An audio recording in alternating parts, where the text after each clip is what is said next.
bahwa 1 Yohanes 1 ayat 9 ini ditulis untuk kaum Gnostik. Jadi ketika Rasul Yohanes di dalam jemaatnya, ya biasa aja gereja, nggak semua orang di gereja itu orang percaya Yesus. Ya sama aja, nggak semua di dalam misalnya Big Mac, di dalam McDonald restoran itu Big Mac, nggak semua yang di dalam garasi kita itu mobil, ya artinya kita mengerti. Nah, siapa kaum Gnostik? Kaum Gnostik itu adalah kalau zaman sekarang itu mungkin di kelompok Christian Science, ya. Jadi buktinya apa? Buktinya di dalam 1 Yohanes 1 itu tidak ada salam. Ya, kalau kita cek di dalam 1 Yohanes 1 ayat 1, Yohanes hanya langsung ya bicara kepada orang-orang ini. Ya, orang-orang Gnostik ini. Ya, sebenarnya kepada seluruh jemaat, ya.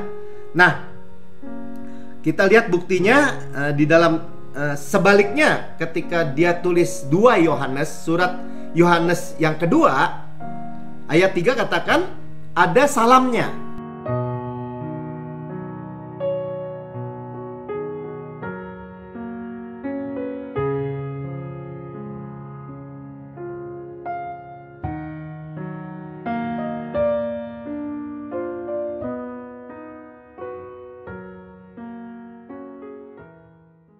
Ya, shalom semua, juga yang di dalam YouTube video. Ya, kita kembali dalam perjalanan merenungkan, belajar dari buku Unmerited Favor dalam bab yang ke-13. Nah, malam ini bagian yang kedua, ya, dengan judul menyepelekan unmerited favor atau cheapen, ya, membuat benar-benar apa ya, tidak menghargai gitu ya, merendahkan. Dan yang kita mau bahas malam hari ini itu benar-benar sangat penting, ya. Saya akan bicara lugas, to the point. Apakah kita mau terima hikmat Kristus atau ya menolaknya? Ini sangat disayangkan, ya. Karena juga saudara bisa menggunakan rekaman ini untuk menjawab orang-orang yang menyepelekan atau yang menentang unmerited favor atau kemurahan yang tidak layak. Ya, karena kemurahan yang tidak layak itu berkaitan dengan akhirnya pengampunan segala dosa. Ya, pengampunan segala dosa, dosa yang masa lalu, masa kini, masa depan, selama-lamanya. Karya Yesus itu once and for all, sekali dan untuk selama-lamanya. Efeknya selama-lamanya. Dan orang-orang yang menentang pengampunan segala dosa itu memakai, kelompok ini memakai 1 Yohanes 1 ayat 9. Ya, saudara bisa dengar juga di bagian yang pertama dari bab yang ke-13 ini. Jadi kita percaya pengampunan segala dosa continue, berkelanjutan selama-lamanya, ditentang oleh kelompok yang percaya dosa itu diampuni kalau diakui. Jadi saya sebut aja mengakui dosa-dosa. Ya, ini khusus orang-orang atau seperti ini, kekristenan yang seperti ini tuh sangat tradisi, ya. Percaya hal-hal yang diajarkan dari turun-temurun dan membentuk tembok-tembok agamawi. Jadi dosa hanya diampuni kalau diakui. Dan sangat-sangat tidak menghargai atau sangat-sangat menyepelekan karya sempurna salib Kristus. Tanpa disadari mungkin, ya, beberapa tanpa disadari. Mungkin maksudnya tulus. Sama aja berkata bahwa salib Yesus itu atau karya Yesus yang sempurna 2000 tahun yang lalu itu nggak bawa pengaruh apa-apa gitu. Itu masalahnya. Ya, jadi ini nggak bisa separoh ini separoh itu, nggak bisa. Bahkan mereka yang kita udah dengar di bagian yang pertama, mereka pun sebenarnya yang menentang saya sebut pengampunan segala dosa ditentang dengan mengakui dosa. Mereka juga nggak mengakui dosa dengan benar. Ya, kita sudah dengar. Kalau memang dosa itu diampuni karena diakui, sekali lagi, dosa hanya diampuni karena diakui, berarti isunya adalah harus kenal, harus tahu, mendefinisikan ini dosa atau tidak, dan diakui secara lengkap, baru diampuni. Nah, kebanyakan ya tidak melakukan juga, akhirnya jadi kesini nggak, kesitu nggak sebenarnya, ya. Jadi benar-benar menyepelekan Yesus, ya, karena Yesus itu bayar sempurna, ya.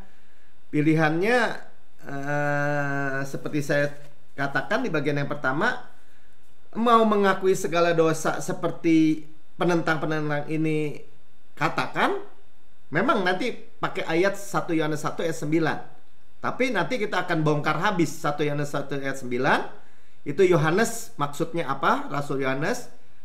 Juga nanti akan kita dengar Rasul Paulus menjelaskan tentang mengakui dosa ini ada nggak, ya, di tulisan Rasul Paulus. Dan Yesus juga, ya, kita lihat nanti dengan 3 pribadi, ya, ditutup dengan apa yang Yesus. Kita harus memiliki kejelasan, sama-sama katakan kejelasan tentang masalah keselamatan ini. Ini masalah hidup dan mati soalnya, saudara. Ya, jadi mengakui segala dosa komplit lengkap, ya. Toh juga tuntutan hukum Taurat harus sempurna, kan? Harus komplit dan lengkap. Atau mengakui satu korban sempurna. Sama-sama katakan satu korban sempurna, yaitu korban Yesus. Ya, tadi saya sudah katakan sekali dan untuk selama-lamanya. Ya, saudara bisa lihat dalam Ibrani 7 ayat 27 bagian B, Ibrani 10 ayat 10, ya. Nah, jadi kita sama-sama katakan, saya nggak mau dikadalin iblis terus, ya. Saya nggak mau meremehkan atau menyepelekan Yesus dan karyanya. Ya, sama-sama katakan, ya.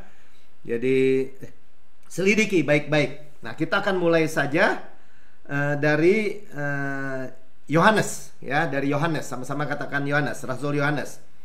Ya, 1 Yohanes kita udah dengar 1 Yohanes 1 ayat 9 yang dipakai kan kira-kira gini. Dosanya diampuni kalau diakui, ya. Saya mau mulai dari 1 Yohanes juga, ya. Jadi surat Yohanes yang pertama pasal yang kedua, ya. Ayat 12. Aku menulis kepada kamu, ya, Yohanes menulis kepada kamu, hai anak-anak, berarti ini tujuannya kepada orang Kristen, ya. Hai anak-anak dia sebutnya, ya. Sebab dosamu telah diampuni oleh karena namanya, telah diampuni. Nah, kalau dalam 1 Yohanes 1 ayat 9 yang dipakai oleh yang saya sebut tadi penentang atau yang menyepelekan, merendahkan pengampunan segala dosa ini, jadi bertentangan. Maaf, ya. 1 Yohanes 1 ayat 9 katakan kan gini, jika kita mengaku dosa kita, maka ia adalah setia dan adil, sehingga ia akan mengampuni segala dosa kita dan menyucikan kita dari segala kejahatan. Ya, jadi mereka pakai ini langsung mengakui segala dosa, mengakui dosa baru diampuni. Padahal lupa kata segala dan segala. Nah, nanti kita akan bongkar habis. Ya, saudara yang di YouTube, kalau boleh like, boleh subscribe, boleh share. Saudara bisa juga dapat memakai ayat ini, rekaman ini untuk menjawab orang-orang yang menentang pengampunan segala dosa. Ya, sekali lagi pengampunan segala dosa. Pengampunan segala dosa, ya, oleh darah Yesus, oleh karya Yesus. Ya. Nah, yang pertama, kita tidak bisa dikatakan dalam buku ini tidak bisa membangun satu doktrin atau membangun doktrin dari satu ayat saja. Ya, nanti kita lihat juga Paulus atau Yesus katakan apa. Oke, Yohanes terus ya. Jadi yang pertama, saudara boleh catat bahwa 1 Yohanes 1 ayat 9 ini ditulis untuk kaum Gnostik. Jadi ketika Rasul Yohanes di dalam jemaatnya, ya biasa aja gereja, nggak semua orang di gereja itu orang percaya Yesus.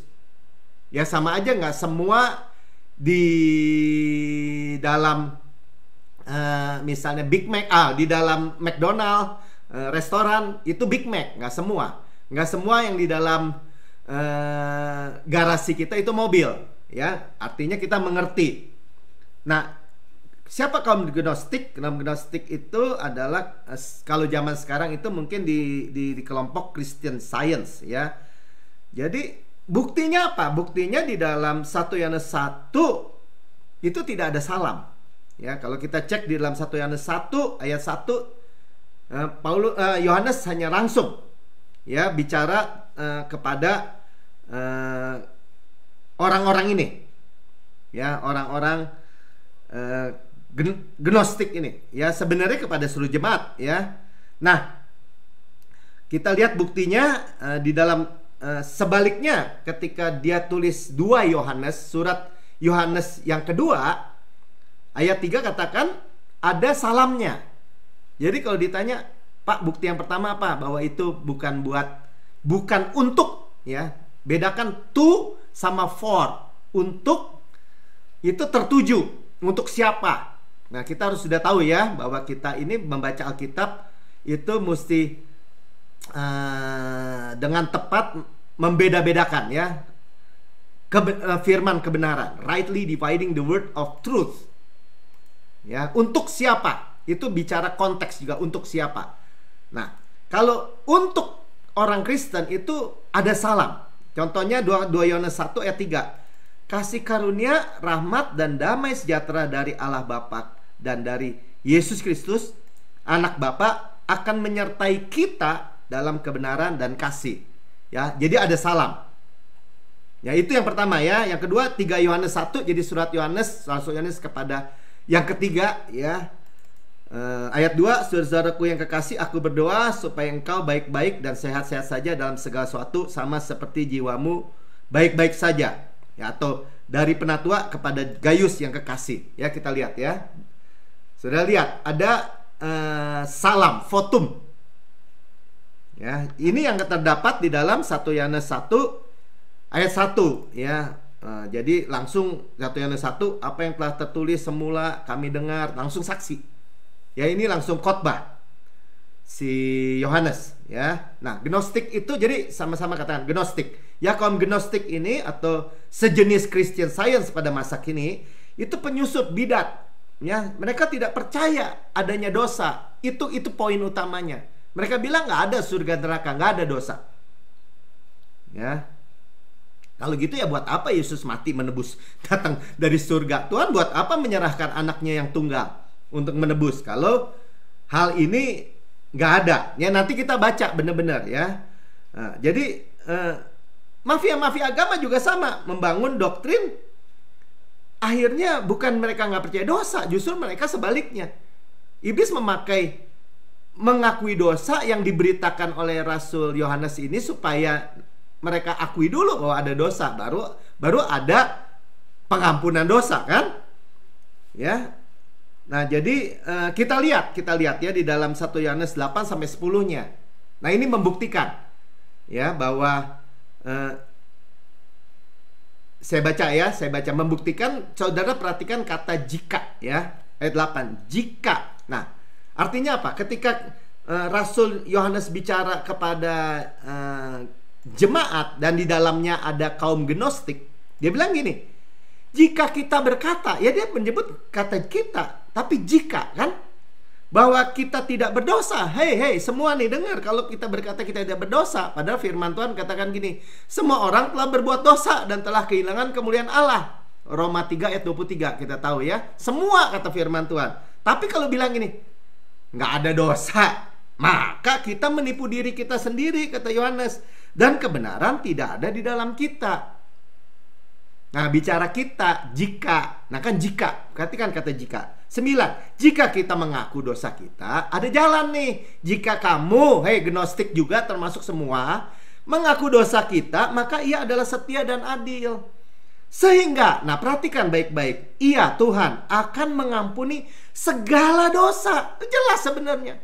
Bukan hanya yang diakui kan, tapi ngomong segala dosa kita dan menyucikan kita dari segala kejahatan. Dari sini aja sudah jelas sebenarnya. Tapi nggak apa-apa, kita teruskan ya, supaya beres nih urusan tuntas, urusan 1 Yohanes 1 ayat 9, sehingga saudara tidak digentarkan lagi sama sekali.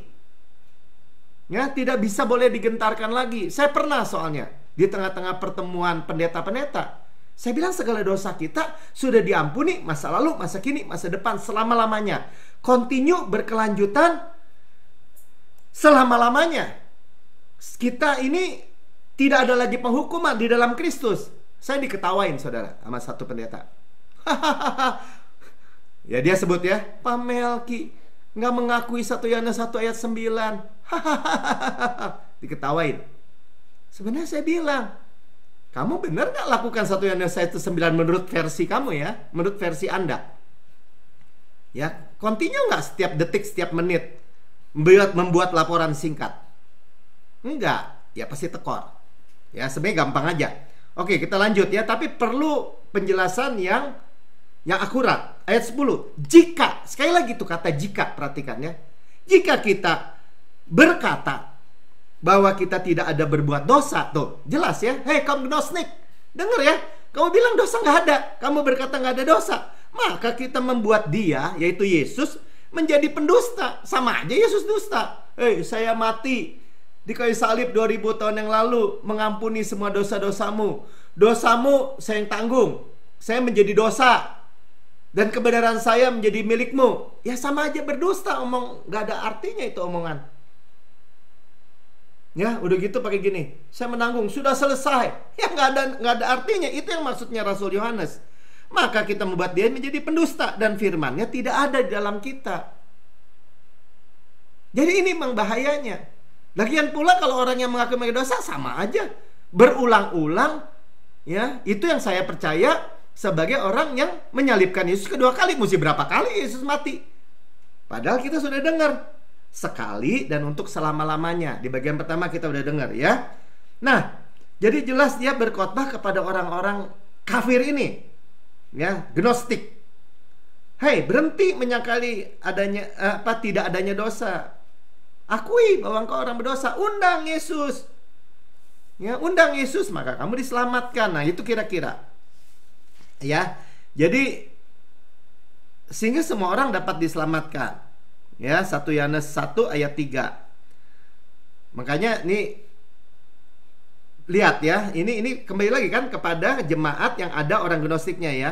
Apa yang telah kamu lihat dan yang telah kami dengar yang telah kami dengar itu kami beritakan kepada kamu juga. Nih, Yohanes bilang gini, ini yang saya saksiin sendiri nih, yang saya dengar sendiri nih. Saya beritakan kepada kamu supaya kamu pun beroleh persekutuan dengan kami. Jadi ada orang-orang di gereja belum memiliki persekutuan dengan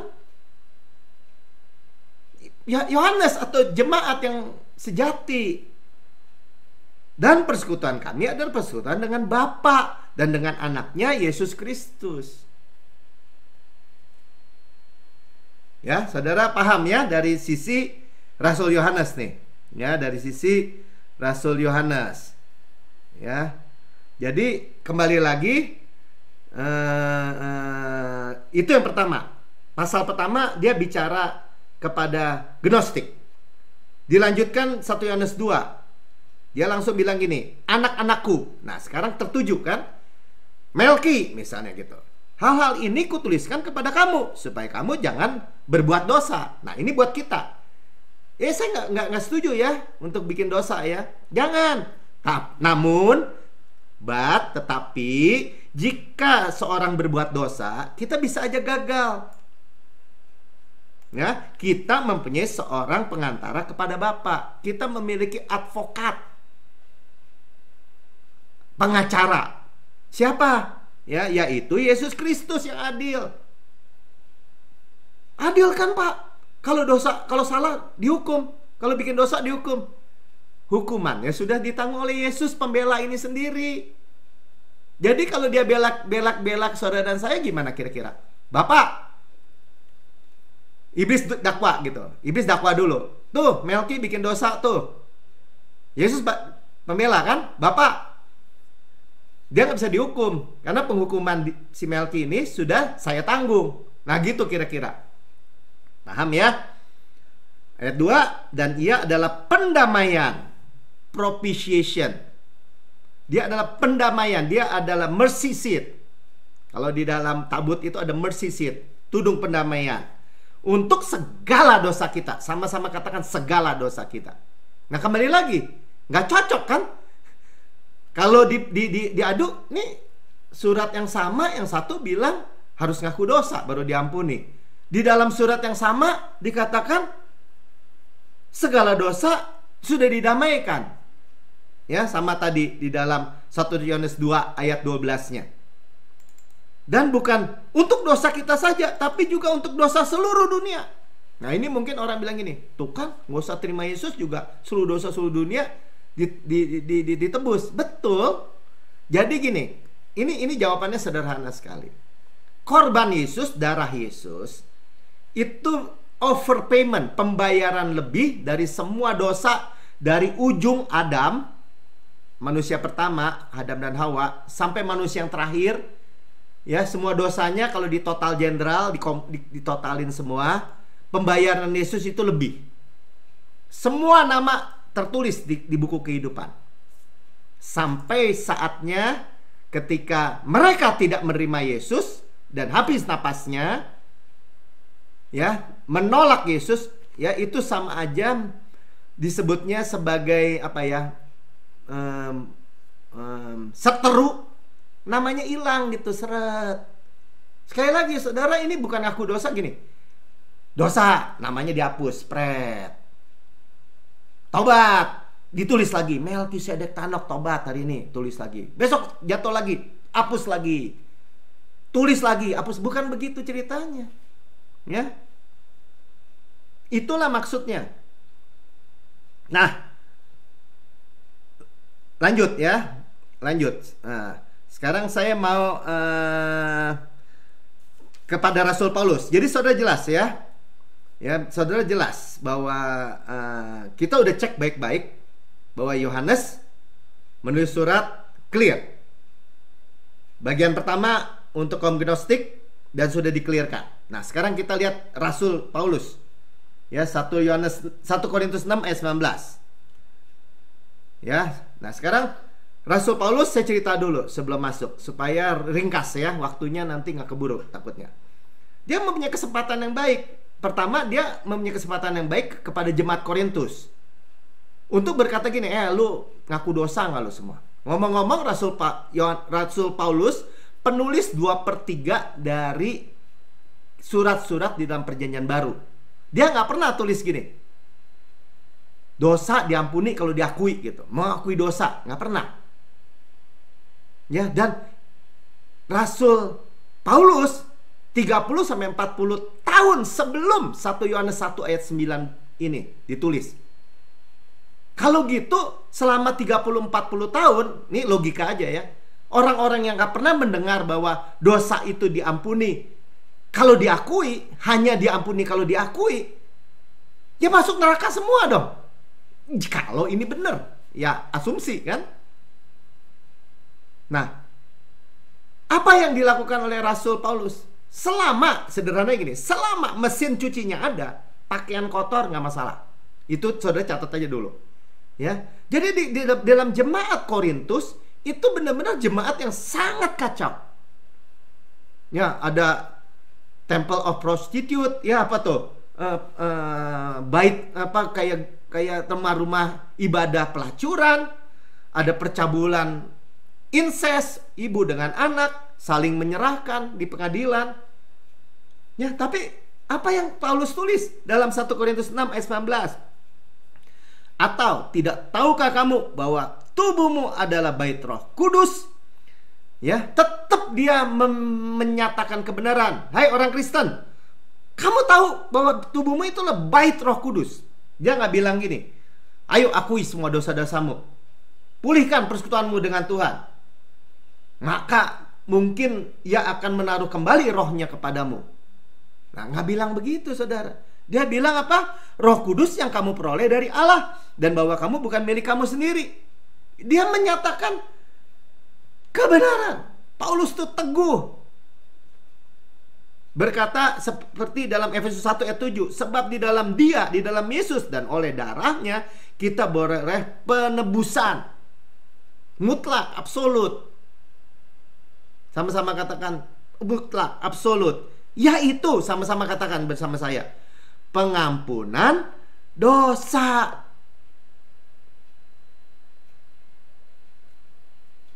Sekali dan untuk selama-lamanya. Ibrani 10 ayat 10. Masa lalu, masa kini, masa depan, selama-lamanya. Continue, berkelanjutan, selama-lamanya. Amin. Ya, jelas ya. Jadi itu dari Rasul Paulus. Sekarang terakhir, 5 menit terakhir, bagaimana Yesus? Wahyu 21 ayat 8. Saya mulai. Begini ceritanya. Ya. Ngomong-ngomong, di dalam kitab Wahyu ini bicara tentang neraka ini, dua kloter pertama orang yang masuk neraka. Yang pertama disebut kelompok apa? Penakut. Yang kedua kelompok apa? Tidak percaya. Nah, kalau saudara nggak percaya, kita baca aja. Wahyu 21 ayat 8. Tetapi orang-orang penakut, orang-orang yang tidak percaya, dan seterusnya, orang keji, orang pesundal, dan semuanya ya. Lihat ya, dua kloter pertama berkata apa? Saya nggak perlu yang ininya, langsung aja lompat karena waktunya nanti nggak cukup. Mereka akan mendapat bagian mereka di dalam lautan yang menyala-nyala oleh api dan belerang. Inilah kematian yang kedua. Jadi saudara lihat ya, dua kloter pertama masuk neraka siapa? Penakut dan orang tidak percaya. Nah, orang Kristen bisa dong Pak, lagi takut jadi penakut, atau pas lagi nggak percaya, lagi banyak masalah. Betul, ketika Yesus bangkit, murid-murid itu takut, setengah mati takutnya kepada orang apa? Pertamanya kepada orang Farisi, ahli Taurat, juga kepada orang Romawi yang cari-cari mereka. Mereka itu buronan. Nah, apa yang Tuhan katakan? Ya, Yohanes 20 ayat 19. Ketika hari sudah malam, nih Yesus sudah bangkit ya, nih ceritanya Yesus sudah bangkit. Pada hari pertama minggu itu, ya hari Minggu, berkumpullah murid-murid Yesus di suatu tempat dengan pintu-pintu yang terkunci karena mereka takut. Sama-sama katakan takut kepada orang-orang Yahudi. Pada waktu itu datanglah Yesus berdiri di tengah-tengah mereka dan berkata. Nah, nanti belakangan saya kasih tahu ya, saudara bisa baca. Yang jelas mereka penakut. Mestinya Yesus berkata gini, hei, pada takut ya. Tiba-tiba Yesus muncul, penakut tuh semua ya. Tahu nggak kalian, penakut itu kloter pertama masuk neraka. Ayo pada bertobat, minta ampun, cepetan minta ampun. Kan mestinya Yesus punya kesempatan untuk itu dong. Tapi apa yang Yesus katakan? Yesus katakan gini, Shalom bagi kamu semua. Tuhan memberikan Shalom bagi kamu pada orang yang berdosa besar. Penakut itu kenapa? Tidak percaya. Kemudian ada satu. Nah, sekarang kita lompat. Bukti kedua. Kan kita tahu waktu Yesus hadir ini ada satu orang yang gak hadir, namanya Thomas. Kemudian murid-murid cerita. Kita langsung aja baca ya, Yohanes 20 ayat 25. Maka murid-murid yang lain itu kata murid-murid yang lain itu kepadanya, kepada Thomas nih. Thomas nggak hadir, minggu lalu nggak hadir. Ya, kami telah melihat Tuhan. Dia mau bilang ini, Tuhan udah bangkit Thomas, kami lihat loh. Tapi Thomas berkata kepada mereka, sebelum aku melihat bekas paku pada tangannya, sebelum aku mencucukkan jariku ke dalam bekas paku itu dan mencucukkan tanganku ke dalam lambungnya, sama-sama baca, sekali-kali aku tidak akan percaya. Ya, kloter kedua masuk neraka apa? Orang tidak percaya. Thomas kandidat masuk neraka.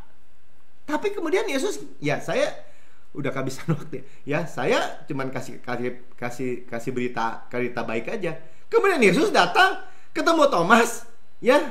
Jadi setelah minggu 8 hari kemudian Yesus datang, Yesus bilang gini, Thomas sini, tobat nggak lo? Minta ampun. Kamu teh orang nggak percaya, masuk neraka kamu. Nggak bilang gitu, saudara. Ya, Yesus bilang gini, Thomas sini, mana jarimu sini? Nih cucukkan di tanganku dan di lambungku. Jangan nggak percaya lagi.